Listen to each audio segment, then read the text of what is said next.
폭락론자들은 인구 감소로 인한 수요 감소로 집값이 떨어진다고만 한다 라고 다 똑같이 매도하고 있는데, 세계 경제 추세도 이야기했고 코로나로 인한 경제 위기 위험성 이야기도 했고 그 전에 생긴 가계부채 문제나 집값 거품 문제 뭐 다 떠올리려면 하도 얘기한 게 많아서 그런 이야기를 했는데, 또 한 가지 생각해 보니까 인구 감소 이야기를 했죠. 그러면은 인구 감소가 과연 수요 감소만 이야기하느냐, 그 외적으로도 굉장히 많이 이야기를 했는데 왜 수요 감소만 가지고 이야기를 한다고 사람을 매도하느냐. 그래서 이번에는 인구 감소가 불러올 문제에 대해서 자세히 알아보는 시간을 갖겠습니다. 상승을 주장하는 사람들의 근거는 굉장히 냉정하게 진단하고 차근차근 설명한다. 주택 공급 이야기하는데 2016년도에 2020년 공급 폭탄이라고 그랬어요. 근데 지금 공급 부족 여론을 만들어야 되니까 공급 부족 말하고 있죠. 저금리로 인해서 영향받은 건 다 받았다. 어마어마한 유동성, 우리나라에서 어마어마한 돈 풀었어요. 재난지원금이랑 레포, 환매 조건부 채권 정도 풀었지. 부추길 수밖에 없는 규제들. 부동산 규제가 왜 집값을 부추길까요? 심리적으로 이렇게 됨으로 이렇게 돼서 이렇게 될 것이다 라고 시나리오를 짜서 말하는 거지, 저게 무슨 냉정하게 진단하고 차근차근 설명하는 거예요. 그리고 폭락을 외치는 전문가들의 레포토리는 인구 감소가 진행될수록 집 수요가 떨어진다, 요것만 이야기하고 있다. 자, 주택공급, 저금리, 유동성, 규제 등등 다 반박하고 그 외적인 요소들도 다 이야기했어요. 요 영상에서 다 반박했으니까 오늘은 인구 감소가 과연 수요 감소만 가지고 말하느냐, 당신의 이해력이 인구 감소는 수요 감소 요것만 이해하고 나머지 부분에 대해서 이해가 안 된 거 아니냐, 그래서 다시 한번 이야기를 해보자는 거죠. 자, 인구 감소하고 있습니다. 전국 인구수는 언제를 기점으로 감소하기 시작했어요? 2019년을 기점으로 감소가 시작되었죠. 그리고 가속화되고 있다는 거죠. 2020년 왔다 갔다 하면서 조금 감소됐는데 지금 5개월 지났는데 감소폭이 커졌습니다. 앞으로 점점 더 커진다는 거죠. 그리고 서울 인구수는 계속 줄고 있어요. 가구수 늘어난다고 하는데 무슨 가구가 늘어난다? 1인 가구. 자, 1인 가구가 왜 늘어날까요? 두 가지가 있죠. 첫 번째 이유는 뭐예요? 증여 혹은 증여성 거래 하기 위해서 세대 분리한 거. 그리고 두 번째는 뭐예요? 돈이 없어서 1인 가구 늘어나는 거예요. 왜 1인 가구로 남겠어요? 결혼하고 애 낳고 해야 되는데 돈이 없어서 그래요. 대부분 그래서 50% 이상이 월세 산다. 이게 매매 수요가 늘어나서 집값이 올라갈 영향이냐. 지금 수요 감소는 지속적으로 일어나고 있습니다. 그런데 문제는 계속 수요, 전화 오는 것만 가지고도 수요다, 혹은 뭐 외진 투기 수요 들어온 것도 수요다, 이런 식으로 유도하고 있을 뿐이다. 그 말에 넘어가서 저금리 터졌을 때 2030들이 확 낚여서 들어왔고 지금 비중이 엄청나게 늘어났죠. 거래량은 줄었는데. 자, 그것보다 더 심각한 건 생산 가능 인구가 감소하고 있습니다. 자, 생산 가능 인구 추세가 어떻게 되고 있어요? 2016년을 기점으로 계속 줄어들고 있고 하락폭이 가속화되고 있죠. 자, 5년 뒤에, 10년 뒤에, 15년 뒤에. 자, 이거 통계청에서 발표한 거랑 다른데요. 통계청에서 발표한 거는 한 번씩 보고서 내면서 예측한 거고, 근데 그 보고서 시기가 아니면은 거기서 막 추산하는 거는 2021년에도 인구가 증가하고 있고 이런 식으로 나오기 때문에 어떻게 추산을 했냐? 한 명도 안 죽는다고 이야기하는 거예요. 그러니까 저거보다 더 줄어든다는 거죠. 생산 가능 인구는 15세부터 64세까지입니다. 자, 그래서 25년에 10세에서 59세까지. 그러면 5년 뒤에 이 사람들이 15세에서 64세 되는 거죠. 한 명도 안 죽는다고 해도 이렇게 줄어드는 거예요. 요거 5세에서 54세까지, 0세에서 49세까지 한 거예요. 0세는 더 태어날 수 있지 않냐? 20년 기준으로 했습니다. 21년이니까 더 태어날 수가 없어요. 그렇게 봤을 때 생산 가능 인구 감소가 눈에 띄고 있다. 15년에서 20년에 줄어든 감소폭보다 20년에서 25년으로 줄어든 감소폭이 더 커지고, 30년으로 줄어드는 감소폭이 더 커지고, 35년으로 줄어드는 감소폭이 더 커진다는 거예요. 자, 40년 뒤에는 65세 이상이 40%대래요. 67년에는 인구도 반토막.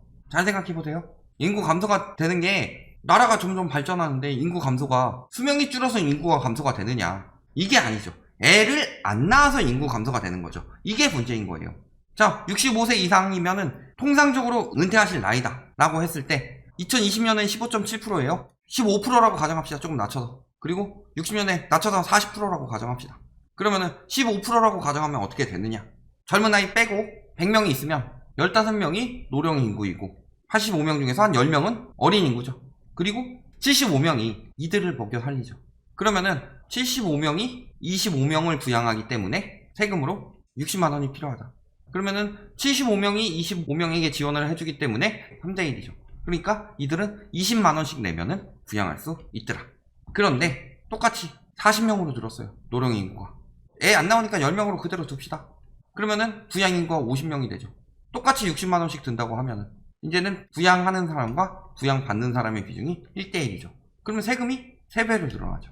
가게에서 부양 안 하더라도 국가에서 부양해야 되니까 세금이 늘어나죠. 소득 올라가는 건 쥐꼬리만큼인데 내는 것만 많아지는 거죠. 세금이 앞으로 늘어날 수밖에 없어요. 유동성 회수해야 되지, 고령화되고 있지. 복지금액 증가하죠. 부양 및 복지금액, 세금 증가하죠. 여러분, 떨어질 수밖에 없다. 부동산 시장은 오로지 유동성으로 왔다 갔다 하는 시장이기 때문에 떨어질 수밖에 없죠. 자, 거기다가 아까 말씀드렸듯이 근로인구가 줄어들면 당연히 전체적으로 버는 소득이 줄어들게 되죠. 소비력이 떨어질 수밖에 없다. 생산력 역시도 마찬가지죠.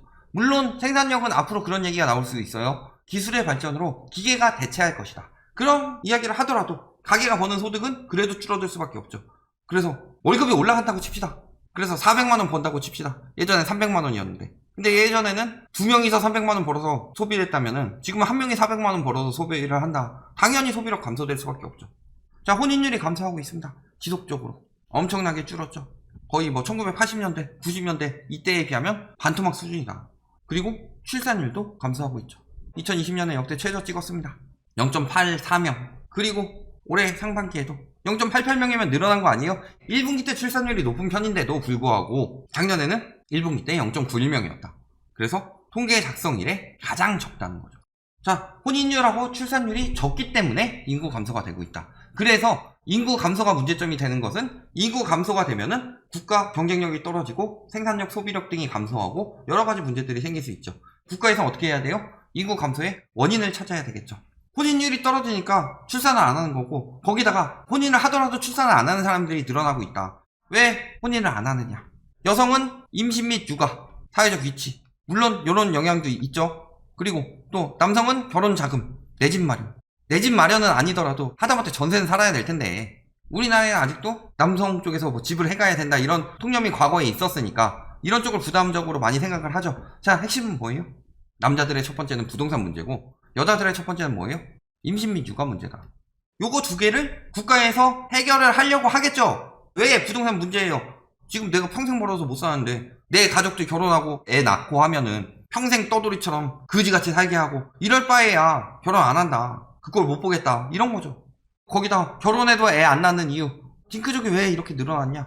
경제적 여유가 없어서 집이 없는데 출산에 대한 경력 단절 우려 똑같아요. 돈 없고 애 키울 시간 없어서 워킹맘들 막 하루에 12시간씩 일하대요. 과로 위험도 높고 애 볼 시간은 없고 다른 여성들 힘들게 일하고서 내가 저렇게 육아를 할 수 없을 것 같은데 시간도 없고 돈도 없고 이거죠. 그러니까 국가에서 어떻게 하는 거예요? 규제 정책을 하는 거예요. 사지 말라고 지금. 왜? 지금 샀다가 하우스푸어 되면은 애 안 낳을 거잖아요. 소비가 안 되는 집에서 무리하게 영끌해서 사면은 내가 40년 후에 빚 다 갚았으니까 이제 애 낳아야지. 이렇게 되겠어요? 아니죠. 부동산 규제 정책 때문에 오른다는 인간들은 다 사자들이다. 뭐 때문에 오르고 뭐 때문에 떨어졌는지를 모른다. 부동산 규제 정책 나올 때마다 단기적으로 영향 가는 거 봤죠. 그 뒤에 왜 다시 올랐을까요? 금리를 떨구고 있으니까 여력을 만들어내고 있고 거기다가 언론이 모여서 담합하고 있는데 그게 문제죠. 왜 규제 정책이 계속 나오느냐? 집값을 왜 떨어뜨리려고 하느냐? 부동산 문제 때문이죠. 또, 자, 근로시간 단축 왜 할까요? 소득 주도 성장 이런 이야기 하면서 막 최저임금 올리고 사실은 최저임금 얼마 올리지도 못했어요. 이때랑 비교해 보면은 요때는 많이 올렸는데 요때는 지금 거의 못 올리고 있죠. 코로나 터지고 나서. 근데 왜 최저임금 올리고 하고 있어요? 일하는 시간 줄이고 받는 돈은 늘어나게.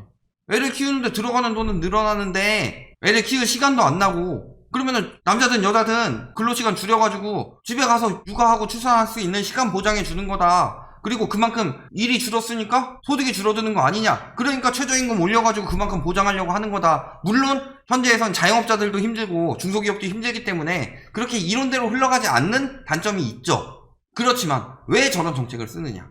이런 것들 보면 나와요. 부동산 정책, 그 다음에 소주성 이런 정책들 왜 나오고 있어요? 다 인구 문제 때문이에요. 가장 당면한 과제가 부동산이 당면한 과제가 아니라 인구 문제가 당면한 과제다. 그런데 거기에 부동산이 껴있기 때문이죠. 그러면은 정부에서 집값을 올리려고 하겠어요? 떨어뜨리려고 하겠어요? 인구 계속 줄어들면은 앞으로 세수도 확보 안 되고 나라 망하게 생기는데. 자, 정리했습니다. 모 패션지에서 말하는 것처럼 인구 감소가 부동산 가격에 미치는 영향이 수요 감소, 물론 요것도 있다. 하지만 뭐예요? 유동성 감소. 생산력, 소비력 감소, 그리고 정부 정책 방향 복합적으로 있다. 무슨 인구 감소가 요것만 가지고 폭락론자들은 주장한다라고 매도를 하느냐. 최근 영상 지역 분석 빼고 10개만 봐봐라. 얼마나 바보 같은 소리고 얼마나 말도 안 되는 소리를 했는지 다 드러난다. 그럼에도 불구하고 왜 저렇게 매도한다? 집값 떨어질까봐? 거짓을 말하고 있는 거죠. 왜? 진실을 말하면 불리하니까. 그러니까 거짓말 하는 거다. 안 보는 사람들을 그렇게 오해할 수 있게 만들려고 하는 거죠. 그렇지만 저런 말들을 보신 분들이라면 속아 넘어가지 않을 것이라고 봅니다. 그리고 못 보신 분들은 전 영상 보시고서 판단해라. 누가 맞는 말 하는지.